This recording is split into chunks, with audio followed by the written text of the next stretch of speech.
RBI कडून जिल्हा मध्यवर्ती बँकेला नोटीस बजावण्यात आलेली आहे। कारणे दाखवा नोटीस बजावण्यात आली आहे। तर सहकार कलम अंतर्गत 35 अ आणि 47 अ कलम अन्वय ही नोटीस बजावण्यात आलेली आहे। ही कारणे दाखवा नोटीस आहे। भाजपा आमदार गोपीचंद पडळकर यांनी ही माहिती दिली आहे। तर जिल्हा मध्यवर्ती बँकेकडून चुकीच्या पद्धतीने संचालकांना देण्यात आलेलं कर्ज आणि कर्जमाफी तसंच गैरकारभारामुळे ही कारणे दाखवा नोटीस बजावण्यात आल्याचं गोपीचंद पडळकर यांनी म्हटलं। चुकीच्या पद्धतीने जयंत पाटलांच्या नेतृत्वाखाली बँकेचा कारभार सुरू आहे असं सुद्धा आरोप पडळकर यांनी केलेला आहे। जिल्हा मध्यवर्ती बँकेवर प्रशासक आणला पाहिजे अशी मागणी सुद्धा पडळकर यांनी केली आहे। तर सध्या सुरू असलेली नोकर भरती बोगसगिरी पद्धतीने सुरू आहे असं गोपीचंद पडळकर यांनी आरोप केला असून आरबीआयची नोटीस नोकर भरतीचा प्रकार मुख्यमंत्र्यांच्या निदर्शनास आपण आणून दिलेला आहे असं सुद्धा पडळकर यांनी म्हटलं।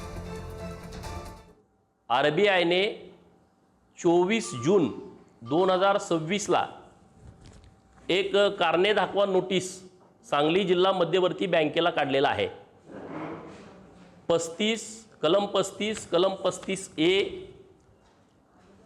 कलम 46 कलम 47 ए या कलमांतर्गत